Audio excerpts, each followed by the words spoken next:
بسم اللہ الرحمن الرحیم۔ السلام علیکم دوستو، انسان کے لیے 5 طرح کے عالم ہیں: عالم ارواح، عالم دنیا، عالم برزخ، عالم حشر اور عالم آخرت۔ ہر انسان کو ان سب سے گزرنا ہے۔ یہ الگ بات ہے کہ ہر ایک جگہ پر قیام کی مدت الگ الگ ہوتی ہے۔ اللہ پاک نے انسان کے لیے ایک عالم سے دوسرے عالم میں منتقل ہونے کے لیے مختلف اسباب پیدا کیے ہیں، جیسا کہ عالم ارواح سے عالم دنیا میں آنے کا سبب والدین، عالم دنیا سے عالم برزخ میں جانے کا سبب موت، عالم برزخ سے عالم حشر میں جانے کا سبب سورہ اسرافیل، اور عالم حشر سے عالم آخرت میں منتقل ہونے کا سبب ایمان یا کفر ہے۔ آج کی ویڈیو میں ہمارا موضوع عالم برزخ ہے، جس میں ہم یہ جانیں گے کہ عالم برزخ کی زندگی کیسی ہے، یہاں پر لوگ کیسے رہتے ہیں، لوگ یہاں پر کیا کھاتے پیتے ہیں، اور کیا دنیا کے معاملات کو بھی لوگ یہاں یاد کرتے ہیں۔ آج ہم انہی سب سوالوں کے جوابات قرآن و احادیث کی روشنی میں جاننے کی کوشش کریں گے۔ تو دوستو، یہ جاننے کے لیے ہماری آج کی اس ویڈیو کو آخر تک لازمی دیکھیے گا، اور اگر آپ نے ابھی تک ہمارا چینل مولویز سبسکرائب نہیں کیا تو ابھی سبسکرائب کر لیں، ساتھ میں بیل نوٹیفیکیشن کو بھی آن کر لیجئے گا تاکہ آپ تک ہر ویڈیو بر وقت پہنچ سکے۔ دوستو، عالم برزخ کی اہمیت کا اندازہ اس بات سے لگایا جا سکتا ہے کہ اس سے پہلے بھی 2 عالم ہیں اور اس کے بعد بھی 2۔ حضور اکرم صلی اللہ علیہ وآلہ وسلم کی حدیث مبارکہ ہے کہ اگر اللہ پاک کے نزدیک دنیا کی کچھ حیثیت ہوتی تو مچھر کے پر کے برابر بھی اس میں سے کسی کافر کو پانی کا ایک گھونٹ تک نہ پینے دیتا۔ بحوالہ ترمذی شریف۔ یعنی اندازہ کریں کہ جس عالم دنیا میں ہم موجود ہیں اس کی اہمیت کیا ہے۔ خیر، دنیا و آخرت میں موجود جو عالم ہے وہ برزخ کہلاتا ہے۔ برزخ کے لفظی معنی آڑ یا پردہ کے ہیں۔ انسان کی موت سے لے کر قیامت میں اٹھنے تک کا وقفہ برزخ کہلاتا ہے۔ یعنی اگر یہ کہا جائے یہ وہ مقامات ہیں جن میں موت کے بعد حشر تک روحیں حسب مراتب رہتی ہیں۔ اس میں تمام انسانوں اور جنوں کو موت کے بعد رہنا ہے، اور یہ عالم ہماری دنیا سے بہت بڑا ہے۔ برزخ کی زندگی دنیاوی زندگی سے بہت لمبی ہے، لیکن وہ بھی ایک دن ختم ہو جائے گی۔ اللہ پاک سورہ مومنون میں ارشاد فرماتے ہیں، اور ان کے آگے ایک آڑ ہے اس دن تک جس میں یہ اٹھائے جائیں گے۔ عالم برزخ میں پہنچنے کے بعد انسان کا آخرت کی طرف سفر شروع ہو جاتا ہے۔ حضور اکرم صلی اللہ علیہ وآلہ وسلم نے اس بارے میں ارشاد فرمایا، بے شک آخرت کی سب سے پہلی منزل قبر ہے۔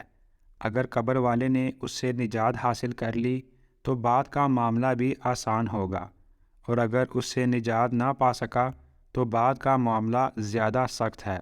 بحوالہ ابن ماجہ۔ جب روح عالم برزخ میں پہنچتی ہے تو اس میں بھی 2 مقام ہیں۔ ایک کا نام علیین ہے جس میں نیک روحوں کو رکھا جاتا ہے، اور دوسری جگہ کا نام سجین ہے جس میں بدکار یا کافر روحوں کو رکھا جاتا ہے۔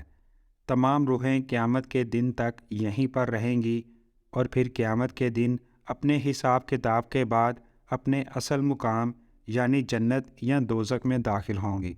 روایات میں آتا ہے کہ انسان کی وفات کے بعد قبر میں روح کو پھر سے مادی جسم کے ساتھ منسلک کیا جاتا ہے، جہاں پر منکر نکیر سوال و جواب کریں گے۔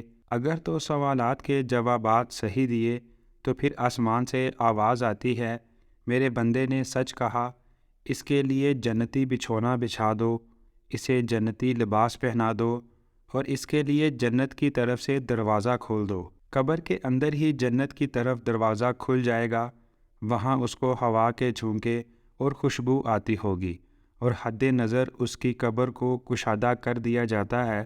لیکن اگر سوالات کے جوابات صحیح نہ ہوئے تو پھر اس کے لیے قبر میں ہی جہنم کا بچھونا بچھا دیا جاتا ہے۔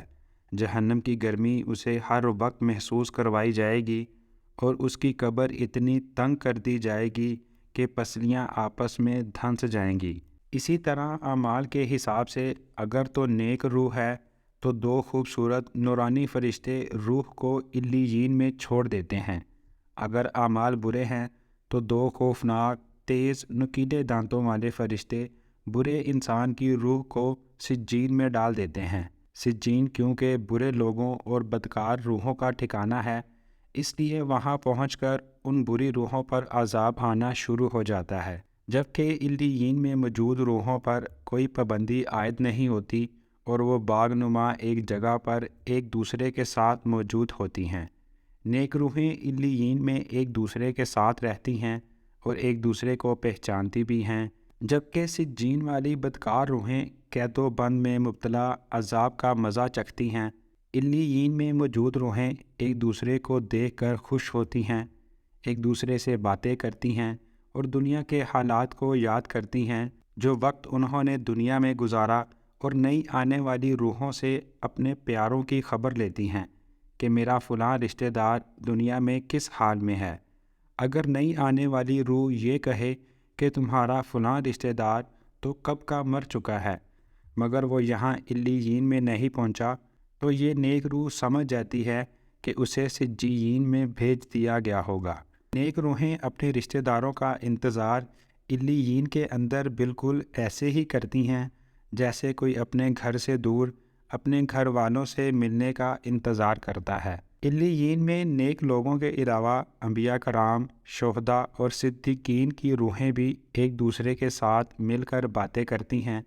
نیک روحیں اپنی قریبی رشتہ داروں سے ملاقات کریں گی، جیسے کہ نبی کریم صلی اللہ علیہ وآلہ وسلم نے حضرت فاطمہ الزہرا رضی اللہ عنہا سے ارشاد فرمایا کہ میرے وصال کے بعد جو نیک روح سب سے پہلے مجھ سے ملے گی وہ فاطمہ تم ہی ہوگی، اور بالکل ایسا ہی ہوا۔ آپ صلی اللہ علیہ وآلہ وسلم کے وصال کے 4 یا 6 مہینے بعد حضرت فاطمہ الزہرا رضی اللہ عنہا حضور کریم صلی اللہ علیہ وآلہ وسلم سے جا ملی۔ چنانچہ نیک روحیں عالم برزخ کے اندر علیین میں ایک دوسرے کو پہچانتی ہیں اور ایک دوسرے سے ملاقات بھی کرتی ہیں، اور نہ صرف اپنے باقی رشتہ داروں کا نئی آنے والی روحوں سے حال دریافت کرتی ہیں بلکہ ان کی وہاں منتظر بھی رہتی ہیں۔ دوستو، یہ یاد رہے کہ عالم برزخ میں روحیں عالم محشر قائم ہونے تک رہیں گی، یعنی قیامت کے دن تک روحوں کا قیام عالم برزخ میں رہے گا، اور قیامت ہی وہ دن ہوگا جب روحوں کو جسموں میں منتقل کر کے اٹھایا جائے گا، پھر حساب کتاب کے بعد جنت یا جہنم میں ڈال دیا جائے گا، اور پھر وہی مستقل ٹھکانہ ہوگا۔ حضرت عبداللہ بن عبید رضی اللہ عنہ سے مروی ہے کہ مردے کو جب قبر میں رکھا جاتا ہے تو وہ بیٹھ جاتا ہے اور جنازے کے ساتھ آنے والوں کے قدموں کی آواز سنتا ہے۔ سب سے پہلے اس کی قبر اس سے کلام کرتے ہوئے کہتی ہے، اے ابن آدم، تیرا برا ہو، کیا تجھے مجھ سے ڈرایا نہیں گیا؟ کیا تجھے میری تنگی، بدبو، وحشت، ہولناکی اور کیڑے مکوڑوں کا خوف نہ دلایا گیا تھا؟ یہ میں نے آج کے دن کے لیے تیار کیے ہیں، تو بتا تو نے میرے لیے کیا تیاری کی؟ دوستو، ویڈیو کا اختتام ایک مشہور و معروف حدیث پاک سے کرتے ہیں کہ نبی کریم صلی اللہ علیہ وآلہ وسلم نے ارشاد فرمایا، قبر جنت کے باغوں میں سے ایک باغ ہوتی ہے یا دوزخ کے گڑھوں میں سے ایک گڑھا، یعنی مومن کی قبر میں جنت کی خوشبو، وہاں کی تر و تازگی آتی رہتی ہے، کافر کی قبر میں دوزخ کی گرمی، وہاں کی بدبو پہنچتی رہتی ہے۔ اللہ پاک سے دعا ہے اللہ ہم سب کو صحت تندرستی والی زندگی عطا فرمائے، اور بعد مرنے کے ہماری قبر کو جنت کے باغوں میں سے ایک باغ بنا دے، اور عالم برزخ میں ہمارا ٹھکانہ نیک روحوں کے ساتھ علیین میں بنا دے۔ کمنٹ سیکشن میں آمین لکھ کر آپ بھی ہماری دعا کا حصہ بن جائیں۔ ملتے ہیں اگلی ویڈیو میں، اپنا خیال رکھیے، اللہ حافظ۔